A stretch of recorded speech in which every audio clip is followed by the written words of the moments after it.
Rafael Romo en Atlanta, en ausencia de Fernando del Rincón, titular de este programa. Bienvenidos a una nueva edición de Conclusiones. Retirarles los fondos a agencias de la ley. Desmantelar departamentos de policía en todo el país. Utilizar el dinero que se gasta en seguridad en programas sociales. Son propuestas que han surgido en los últimos días en diferentes ciudades de Estados Unidos, especialmente en Minneapolis, donde murió hace exactamente 2 semanas, hay que recordarlo, fue el 25 de mayo, así que son 2 semanas exactamente este lunes que murió George Floyd, un hombre negro, después de que un policía blanco le puso su rodilla en el cuello por casi 9 minutos, 8 minutos con 46 segundos para ser exacto. Se ha comprobado que la policía en general utiliza la fuerza con más frecuencia y en forma desproporcionada contra miembros de grupos minoritarios en Estados Unidos, incluyendo los negros, incluyendo los hispanos.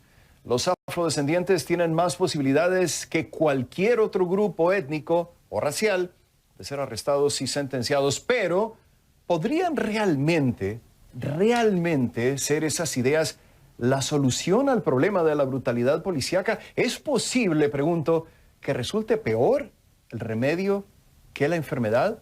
Este es el análisis que haremos hoy en esta edición de Conclusiones. Es un tema espinoso, lo sabemos, sí, pero las protestas que se han dado en Estados Unidos en las últimas 2 semanas son evidencia de que se hace necesario actuar para encontrar soluciones al problema de la injusticia racial.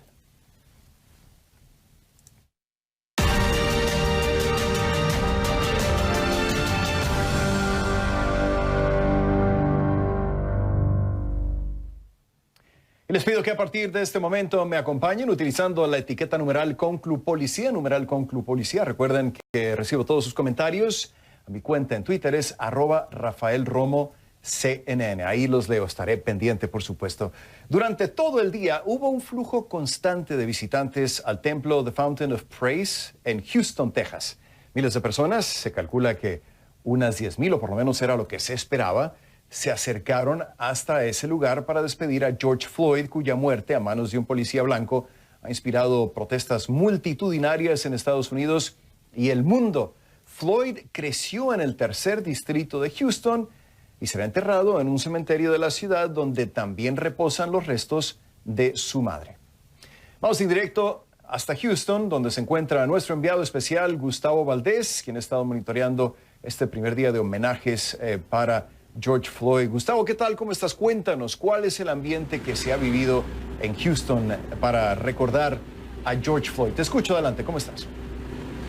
¿Qué tal, Rafael? Buenas noches. No sé si fueron 10,000 las personas que vinieron como se esperaba, pero sí miles los que se dieron cita en este calor que estuvo intenso durante este lunes aquí en Houston, que entraron a la iglesia a mis espaldas a pasar unos segundos frente al ataúd que tiene los restos de George Floyd. Esas raíces de Houston se veían en los colores rojo y dorado que muchos vestían. Son los colores de la escuela de bachillerato en la que Floyd asistió y fue atleta, y especialmente en el equipo de fútbol americano. La gente con la que platicamos, la mayoría de ellos no lo conocían, no sabían quién era George Floyd hasta que desafortunadamente falleció, como lo decías, hace 2 semanas. Esperan que su muerte no sea en vano. Esperan que después del funeral mañana se vean cambios concretos en la manera en que la policía actúa con la comunidad. Y sobre estos el tema que estabas mencionando, de que si se deben eliminar o quitar los recursos para los fondos de policía, casi nadie parece estar de acuerdo, incluyendo el jefe de la policía de Houston, Art Acevedo, que fue uno de los que vino a despedirse de George Floyd esta tarde, y dice que hay que reconocer que no todos los policías son malos. ¿Qué pasa con la relación de la policía con sus comunidades después de George Floyd?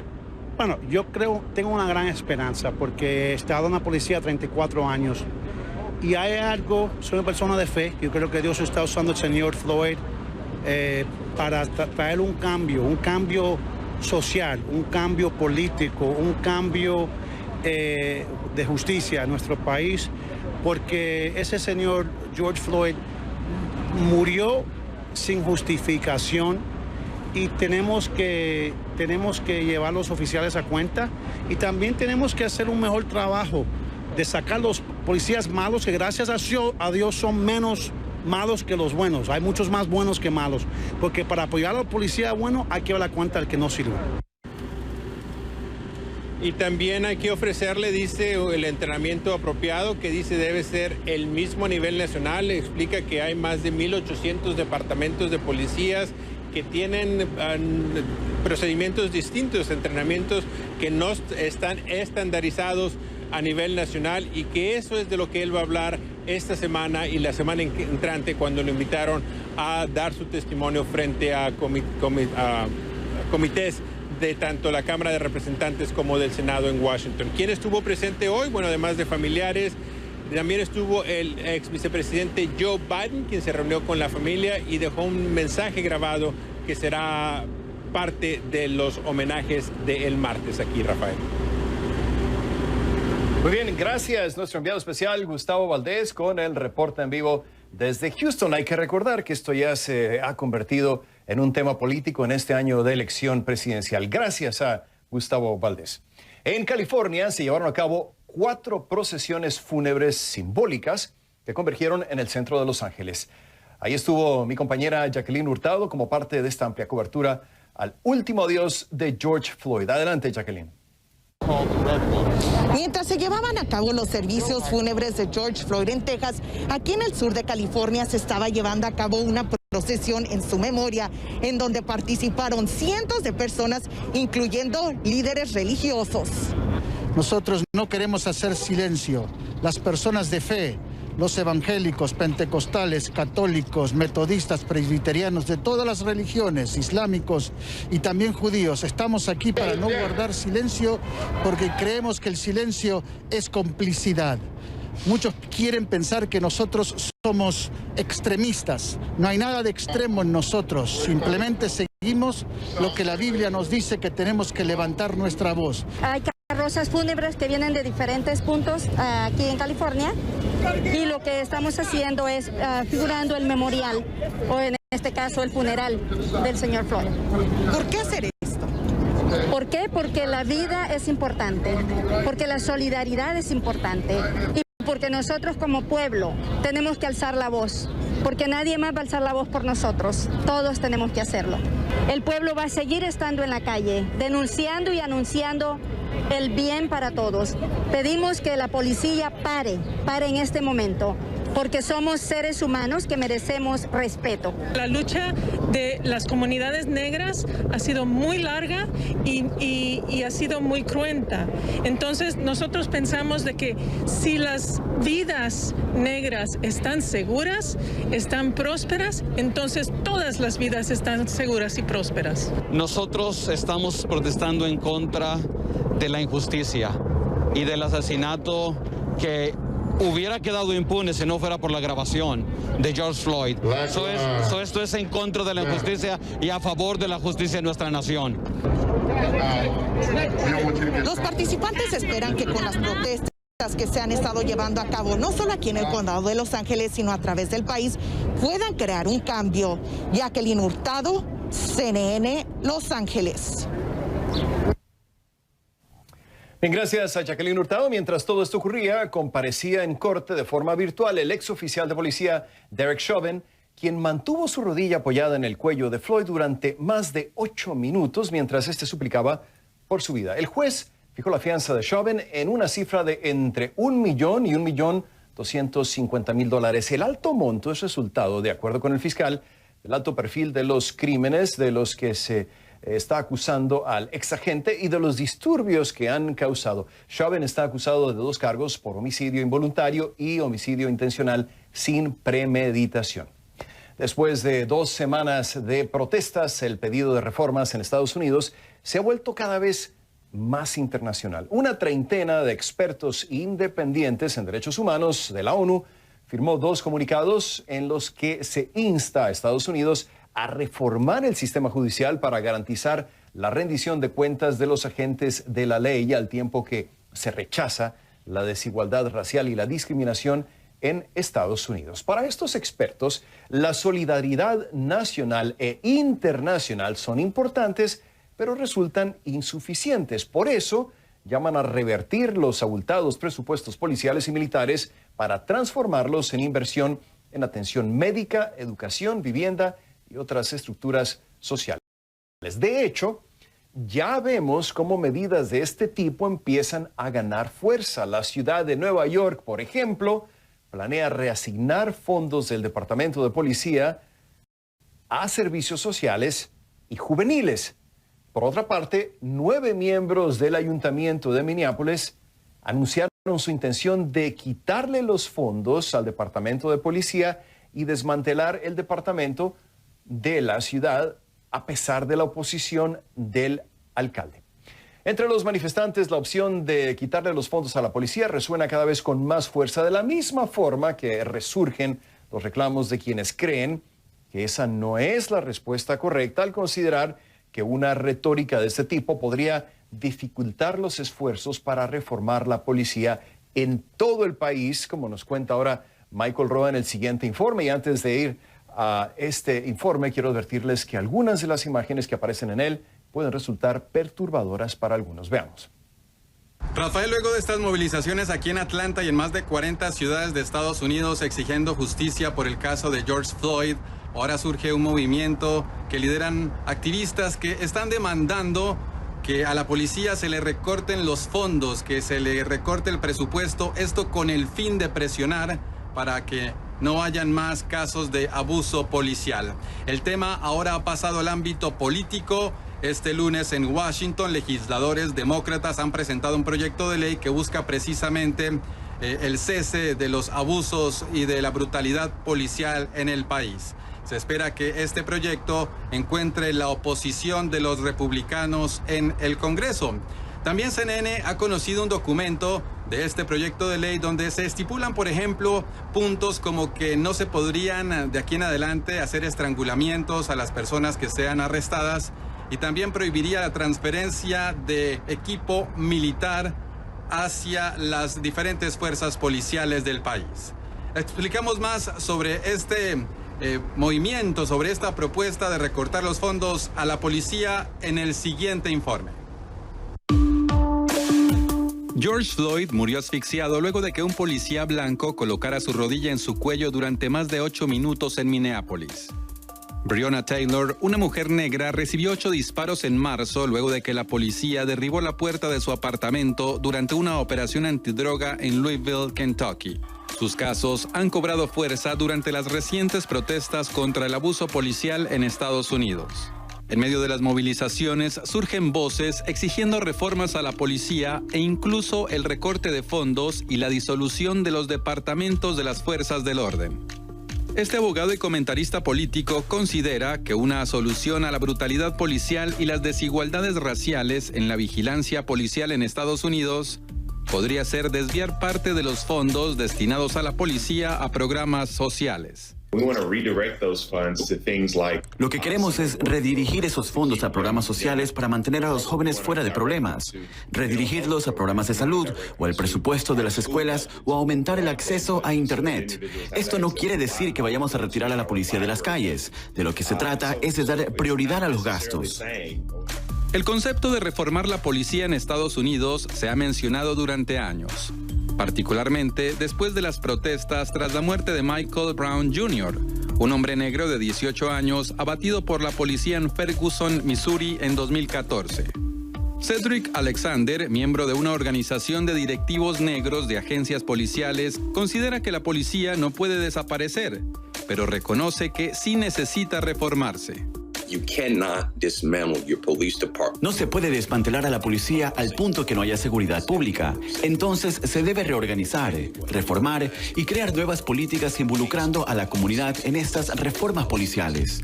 Todo departamento de policía en este país debe tener influencia del público, al igual que la de expertos en el manejo de estas agencias.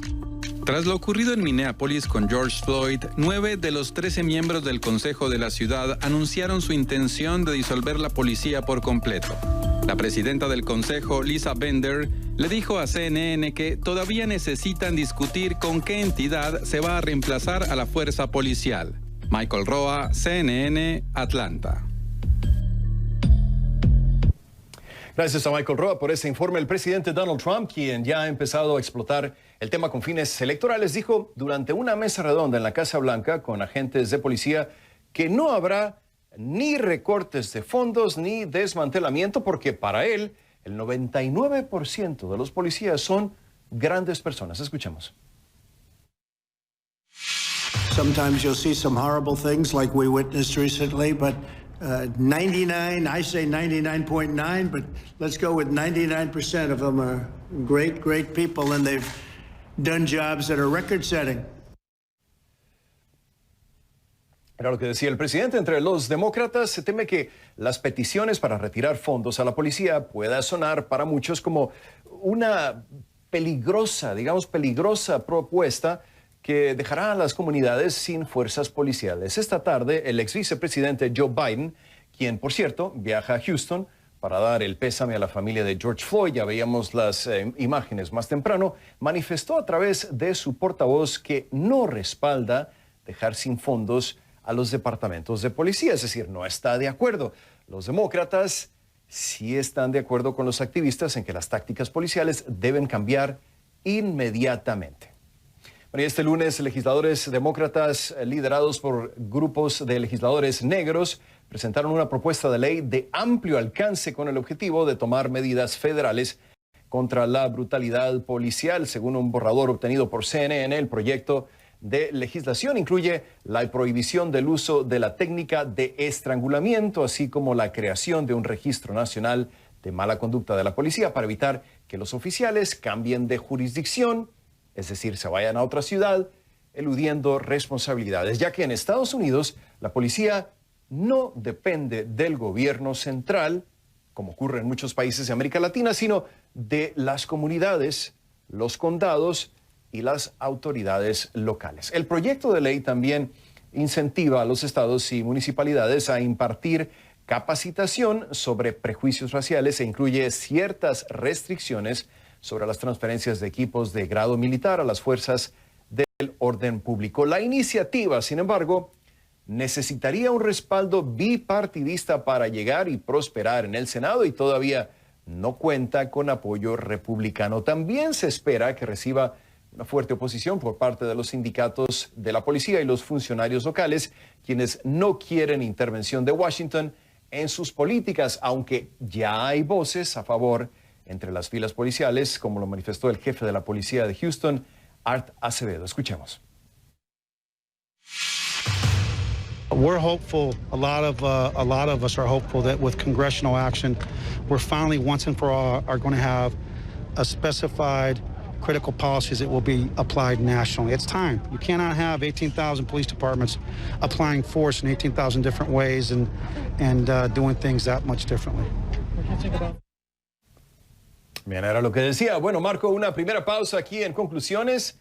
Regresamos con Armando Aguilar, asistente del jefe de la policía del condado de Miami-Dade, para hablar sobre toda esta situación de las agencias de policía en el país. Así que no se vaya. Regresamos con más aquí en conclusiones. Más adelante también voy a hablar con Gabriela Frías de Portafolio Global sobre el desalentador pronóstico, muy desalentador, muy negativo del Banco Mundial para el futuro económico global. Advierten que la peor recesión desde la Segunda Guerra Mundial está ya encima de nosotros. No se vaya, regresamos.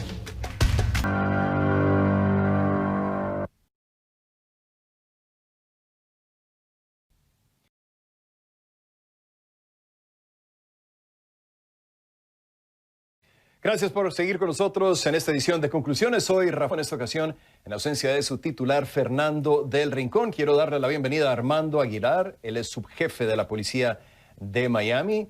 Nos acompaña en vivo desde esa ciudad. Subjefe Aguilar, gracias por estar con nosotros. Una pequeña disculpa porque hubo ahí por ahí un error en el título. Ya lo decíamos, subjefe de la policía de Miami. Gracias por estar con nosotros y bienvenido a Conclusiones. ¿Me escucha bien, subjefe? Sí, muchas gracias por invitarme, Rafael. Bien, para empezar, quiero preguntarle lo siguiente. 9 de 13 miembros del Consejo Municipal de Minneapolis han anunciado planes para desmantelar, es la palabra que ellos usan, su departamento de policía. Una vez más, estamos hablando 9 de 13 miembros, lo que significa que tienen una mayoría a prueba de veto, y yo sé que no representa a la ciudad de Miami, de Minneapolis, quiero decir, pero de cualquier manera, como un profesional de una fuerza policíaca, me gustaría empezar preguntándole qué opinión le merece esta iniciativa, desmantelar un departamento de policía. Lo escucho, bienvenido. Bueno, yo pienso que realmente desmantelar el departamento de policía de cualquier ciudad americana, especialmente una ciudad grande como Minneapolis, es una idea, una propuesta muy peligrosa. Cuando uno escucha de estas propuestas de desmantelar el departamento de policía y escucha con qué lo quieren reemplazar, que lo quieren reemplazar, por ejemplo, con más servicios comunitarios, con más servicios psicológicos, eso nos encanta, eso necesitamos tal vez más de eso, pero eso no pueden reemplazar los servicios que le puede dar un departamento de policía a la ciudadanía. Sí, bueno, y aparte no es la única ciudad, subjefe Aguilar. Minneapolis no es realmente la única con planes drásticos sobre sus departamentos de policía. Supongo que ya está enterado que el alcalde de Los Ángeles, por ejemplo, quiere hacer un recorte de $150 millones en su departamento de policía y, bueno, utilizar ese dinero en programas para comunidades marginadas. Nueva York pretende hacer algo similar. ¿Qué representan estas iniciativas para el país? Porque esto se ha alejado de ser una situación local para convertirse en un debate nacional, subjefe Aguilar. ¿Qué representa? Yo creo que lo que eso representa es, o lo que va a resultar, mejor dicho, es lo opuesto de lo que ellos quieren lograr.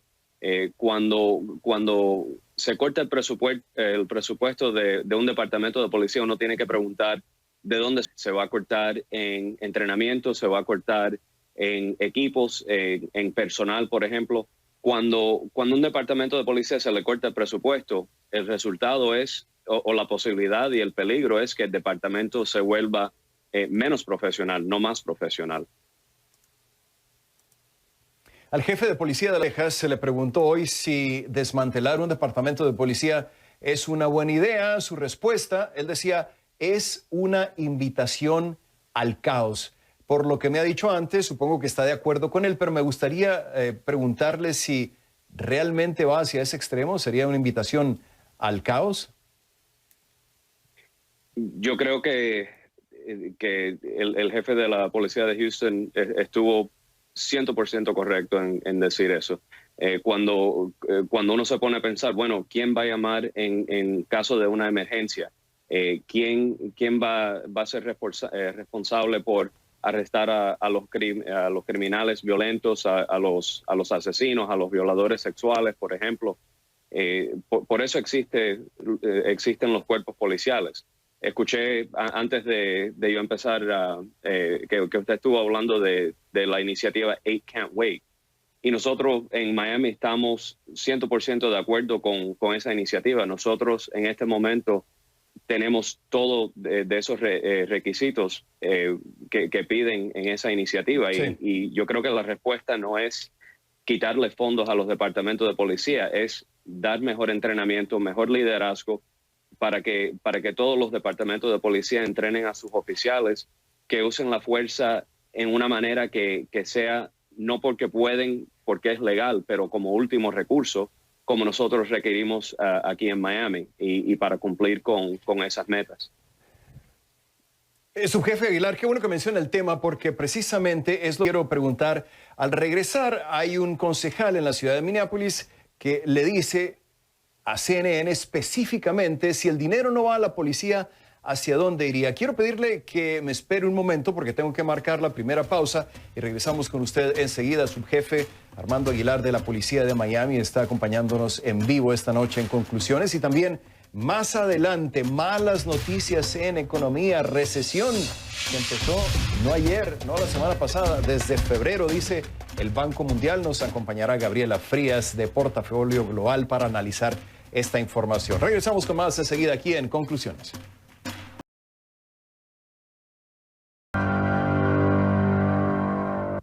Estamos de regreso aquí en Conclusiones. Nos acompaña en vivo desde la ciudad de Miami Armando Aguilar. Él es subjefe de la policía de esa ciudad. Gracias por seguir con nosotros, subjefe. Le comentaba antes de ir a la pausa que uno de los concejales de Minneapolis le dijo esta noche a CNN que en vez de que la policía se haga cargo de todas las llamadas de emergencia, debería de haber, por ejemplo, un sistema en expertos en salud mental atiendan llamadas de ese tipo.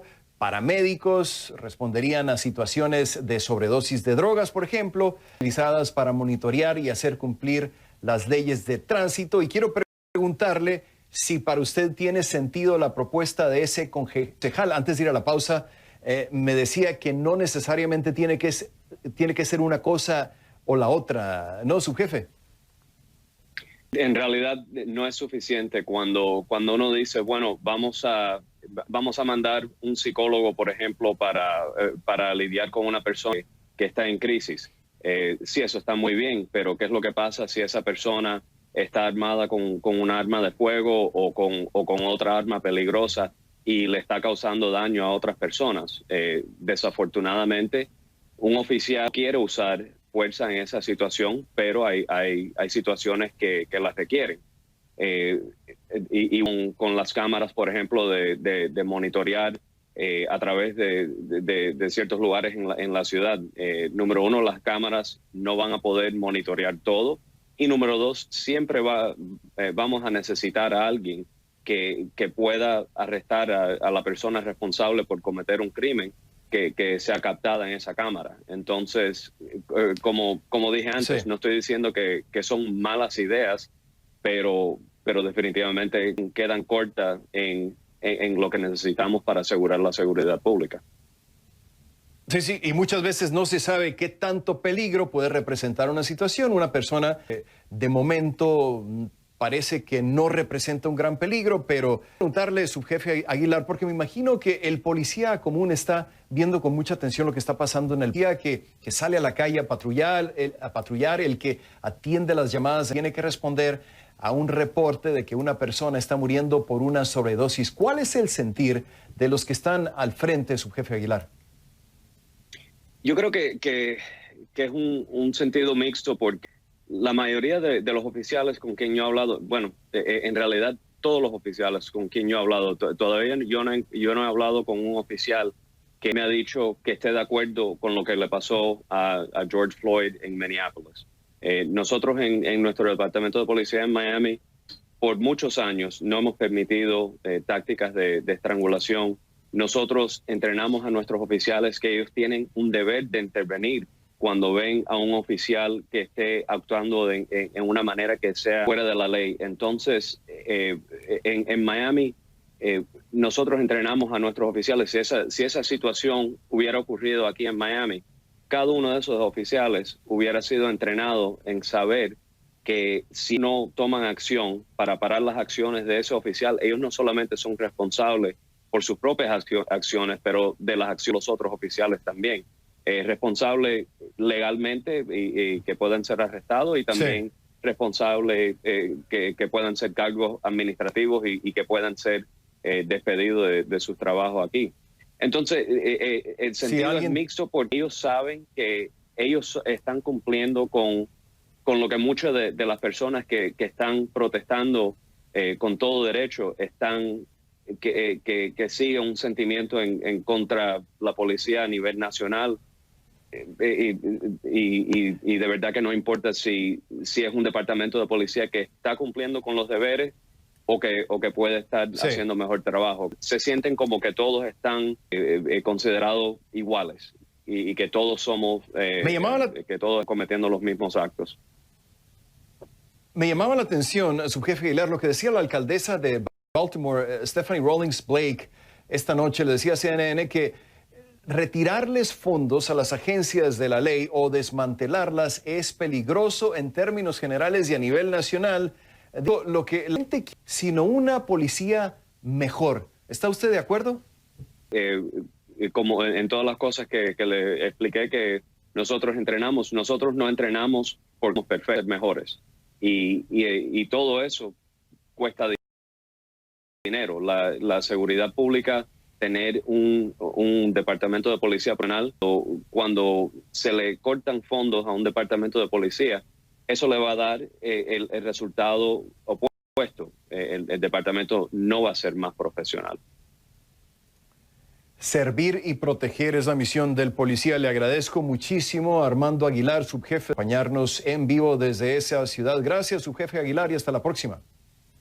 Vamos a hacer una pausa aquí en Conclusiones una vez más. A continuación vamos a tener un enlace con Gabriela Frías de Portafolio Global. Nos va a hablar sobre el anuncio que hace el Banco Mundial. Ya hay recesión.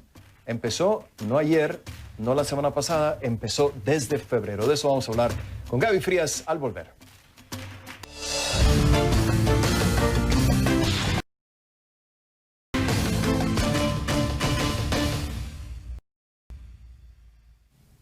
Es oficial, la expansión económica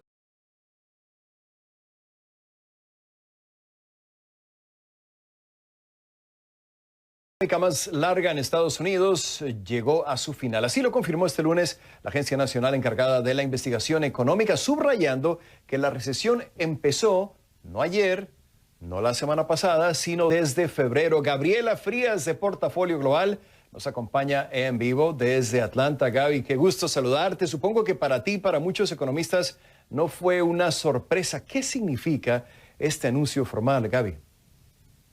¿Cómo estás, Rafa? También me da muchísimo gusto saludarte a esta hora de la noche. ¿Qué significa? Significa que cuando tenemos crisis económicas, como por ejemplo la recesión de hace una década, este grupo de economistas sale y canta y dice 2 trimestres consecutivos de crecimiento negativo es lo que técnicamente se conoce como una recesión. Ahora, recordemos que este es un evento inédito, es un evento que empieza por este virus y después empiezan las restricciones y empieza el colapso económico y es todo un asunto generalizado. La velocidad a la que ha ocurrido este cierre masivo de empresas, la gente a su casa y el frenón de la actividad económica hace más fácil a este grupo de economistas determinar que esto se trata de una recesión. Normalmente se tardan más tiempo en cantarla, en decir que existió, a veces tardan 5 meses, pero se han tardado hasta 1 año. Y lo que están diciendo simplemente es que ya estamos en recesión. La parte interesante es ver cuánto tiempo dura. Si es que esto termina en abril o a mediados de abril, o si está terminando en el mes de mayo. Y ese retrato, por supuesto, que va a tomar un tiempo que lo tomen, porque estamos hablando de una reapertura gradual de muchos sectores, muchos países y de muchos negocios. Así que por lo pronto es, digamos, sí, el anuncio oficial se esperaba, solamente que dijeran cuándo y llegó antes de lo que esperábamos, pero todos los factores apuntan a que hay cierta lógica de que ocurriera más rápido que tarde, Rafa. Sí, ahora hay otra mala noticia que me despierta gran curiosidad y te quería preguntar sobre esto. El Banco Mundial anuncia que habrá una contracción de la economía global del 5,2%, aparte de lo obvio, Gaby, es decir, la pandemia de coronavirus y el hecho de que hayan tenido que cerrar tantos negocios, tantas empresas. ¿Hay otros factores que tomó en cuenta el banco para hacer su pronóstico?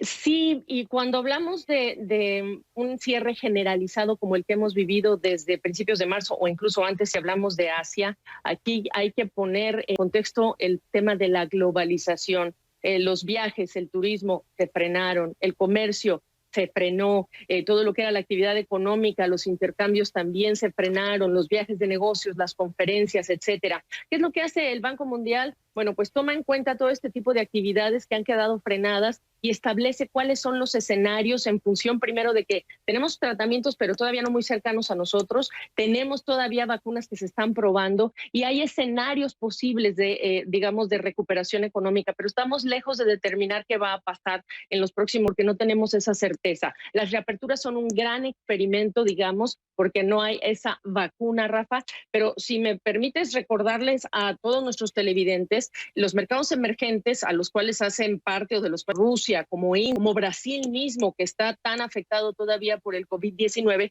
son países del grupo de las economías emergentes. Y ese grupo de países está marcando su primera contracción en más de 6 décadas. Ese es el grupo de países que más preocupa, porque están dependiendo de turismo, dependen mucho del comercio, sea con China o sea con Estados Unidos, dependen, por ejemplo, de la exportación de materias primas, y tú sabes que el precio del petróleo se vino al piso, o de uso de las remesas, como por ejemplo los países centroamericanos. Así que estos factores son importantísimos para establecer en qué grado un país tiene un problema de solvencia o de liquidez. Vamos a ver cuánto esta desaceleración económica ya no les va a permitir tener los mismos ingresos fiscales y cuánto la deuda de estos países, por ejemplo, les va a pesar más. Así que las reactivaciones económicas van a ser graduales y va a quedar todavía una estela de desafíos, Rafa. Además de los desafíos médicos, están los desafíos económicos, cuánto empleo se destruyó, cuántas empresas se destruyeron. Y en nuestra región, Rafa, tú sabes que el empleo también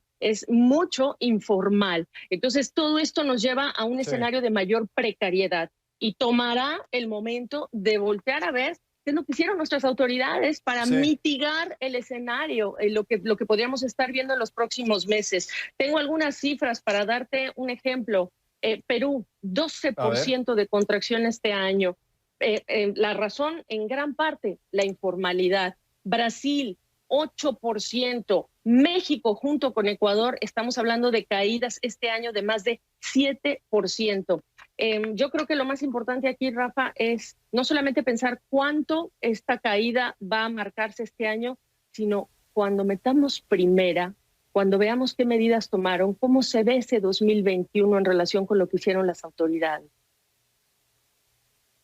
Sí, y sobre todo, muy buen punto el que mencionabas, Gabriela. Estamos hablando del 70% de informalidad en países como Perú, por ejemplo, y no es el único en la región. Ahora, otra cosa que te quería preguntar es ¿qué hace esta situación para la confianza de los inversores? Porque hay gobiernos que dicen, sí, ya vamos a abrir, pero en forma gradual, o íbamos a abrir tal día, pero vamos a extender la cuarentena otras 2 semanas, quizá a finales del mes. ¿Cómo se sienten los inversores en este momento? ¿Qué tanto nerviosismo hay, Gabriela? Mira, cuando pensamos en lo que está pasando, por ejemplo, con Argentina, tú que estás renegociando su deuda, pues tenemos que pensar en el tipo de inversionista que busca alto rendimiento, porque en muchos países las tasas están por el piso, pero con alto riesgo.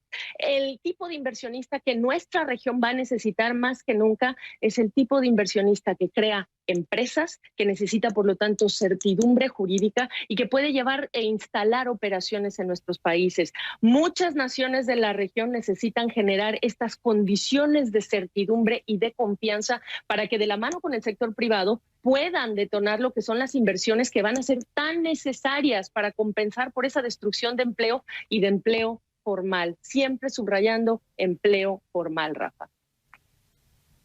Sí, y a ver quién está dispuesto, una vez que pase todo esto, que tiene que pasar en algún momento, quién está dispuesto a regresar e invertir en la región. Qué gran gusto, te lo digo sinceramente, de todo corazón, saludarte. Gabriela, se te extraña las conversaciones en la sala de redacción. Espero que estés muy bien tú y toda tu familia. Gracias. Te mando un abrazo, te agradezco mucho y un abrazo para tu linda familia también. Igualmente, gracias. Gabriela Frías de Portafolio Global, conectada con nosotros. Si quiere usted encontrarla, @gfrías, Portafolio Global. Hacemos una nueva pausa aquí en Conclusiones. Regresamos enseguida con más. Una televidente pregunta, ¿es insólito pretender desmantelar la seguridad de personas y bienes por la conducta individual de un policía? ¿Para qué existen las sanciones? Pregunta, ¿por qué tienen que perjudicar a todos por la responsabilidad de uno? He recibido muchas opiniones, muchos comentarios en ese sentido, diciendo que hay que hacer una diferencia, una distinción entre lo que hizo un policía, entre lo que hacen algunos malos policías, que no tienen que reflejar necesariamente a la totalidad de las agencias de policías en un país o en el mundo. De esta forma llegamos al final de una edición más de Conclusiones. Yo soy Rafael Romo, en esta ocasión transmitiendo el programa desde Atlanta en ausencia de su titular, Fernando del Rincón. Recuerden, lo sigo leyendo, mi cuenta en Twitter es @RafaelRomoCNN con el tema de hoy, numeral Conclu Policía. Por su atención, mil gracias. Nos vemos mañana.